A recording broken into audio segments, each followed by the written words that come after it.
હર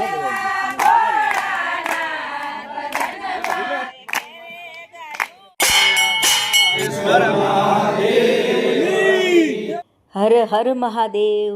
hello મિત્રો, આપણે આવી ગયા છીએ પાતાળેશ્વર મહાદેવ, જે ગીર વિસ્તારમાં આવેલું છે।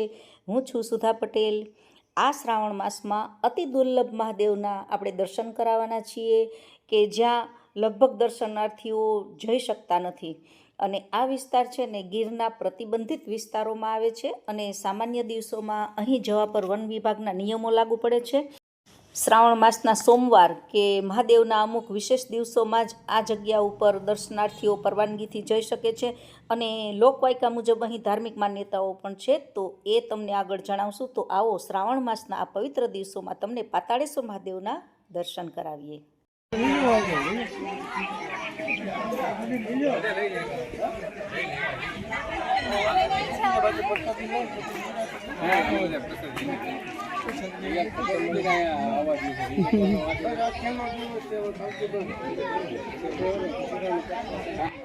જો આ જગ્યામાં એન્ટર થતાં કોઈ દર્શનાર્થીએ પ્રસાદીની વ્યવસ્થા રાખેલી હતી। અમને પ્રસાદીનો આગ્રહ કર્યો, પરંતુ અમે જમીને આવેલા છીએ, એટલે જુઓ આપણે આગળ વધીએ અને જોઈએ માહોલ।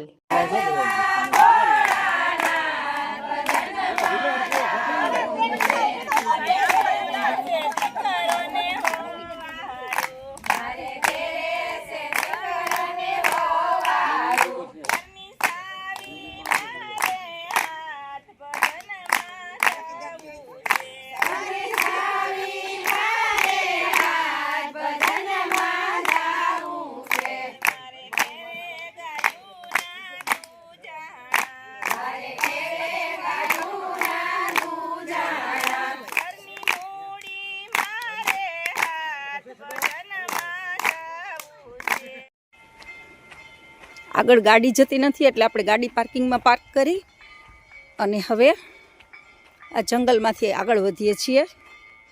સરસ મજાના સત્સંગ કરતા હતા બહેનો, એ આપણે જોયું કે તમે ચેનલનું શૂટિંગ કરો છો, અને એ લોકોને આપણે જોઈન્ટ કર્યા સબસ્ક્રાઈબરમાં।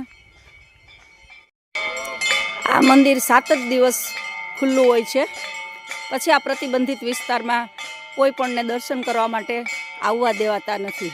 આપણે એ જ મંદિરના તમને દર્શન કરાવીએ છીએ। તો આવો, પાતાળેશ્વર મંદિર છે, ગીરના જંગલમાં આવેલું, દર્શન માટે આવ્યા છીએ।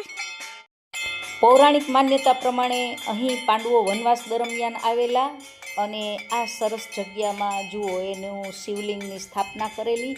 એ જ શિવલિંગ છે કે જે તે જગ્યાએ જે તે સમયે કરેલું હતું। મંદિર પણ નથી, પ્રાચીન અવશેષ સાથેનું સરસ મજાનું શિવલિંગ આવેલું છે। આ વિશેષ દિવસે બ્રાહ્મણો યજ્ઞ કરાવી રહ્યા છે।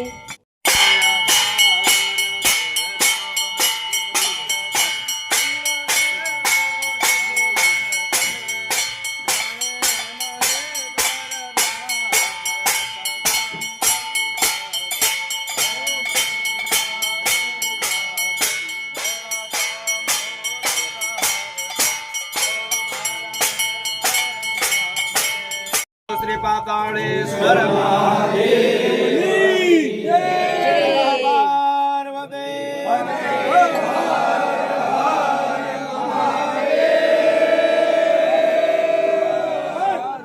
कालहर दुष्टहर दुःखहर दारिद्र्यहर हर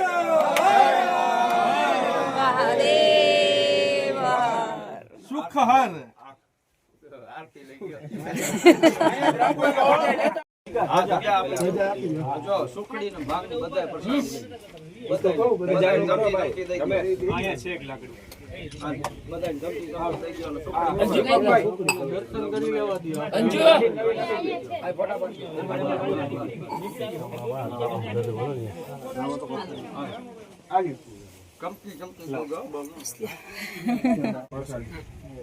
યજમાન ના પેલા મહાકાલની પ્રસાદી છે ભાઈ।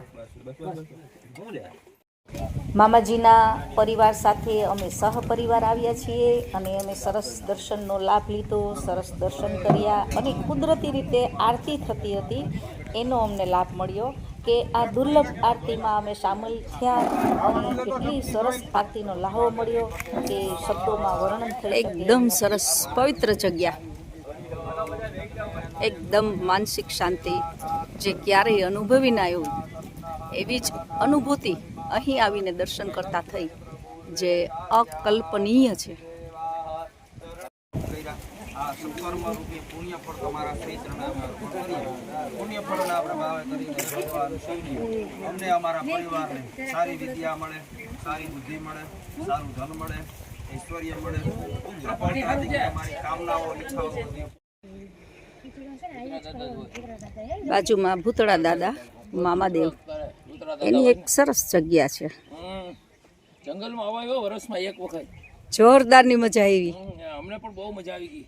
એટલે આવો લાવો ના મળે. દિવસ છે, છેલ્લો દિવસ છે. કૃપા થઈ મહાદેવની કે આપણને અંદર જંગલમાં આ આપણા શિવલિંગ 10 મિનિટમાં મહાદેવની તૈયાર થઈ ગઈ. કેટલી 10 જ મિનિટમાં. અમારે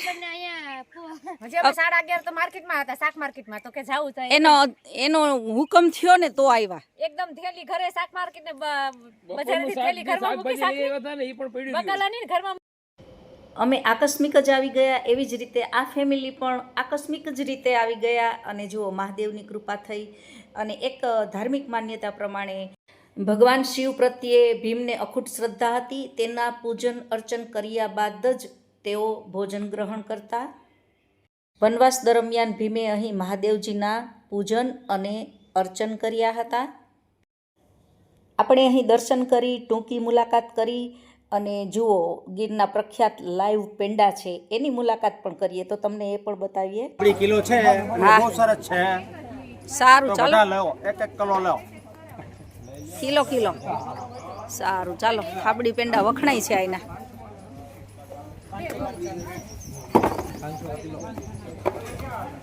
ચાયખાન મનુભાઈ સારા છે ને?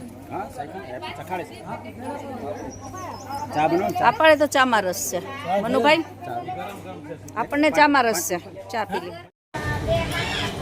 થાબડી પેંડાનો ભઠ્ઠો.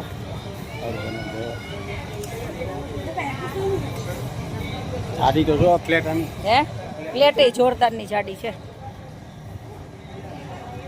તમે આ વિસ્તારમાં આવો ને તો આ થાબડી પેંડા ખાવાનો અચૂક લાભ લેજો. અહીં જગ્યા પણ સરસ છે અને પેકિંગ કરીને ઘરે પણ લઈ જઈ શકાય. ખૂબ જ સરસ સ્વાદિષ્ટ થાબડી પેંડાનો એકવાર લાભ લેજો. અહીં પાતાળેશ્વર મંદિરના દર્શન કોણે કોણે કર્યા છે, કોણ અહીં ગીર સુધી પહોંચ્યું છે તે કોમેન્ટ બોક્સમાં અવશ્ય લખજો.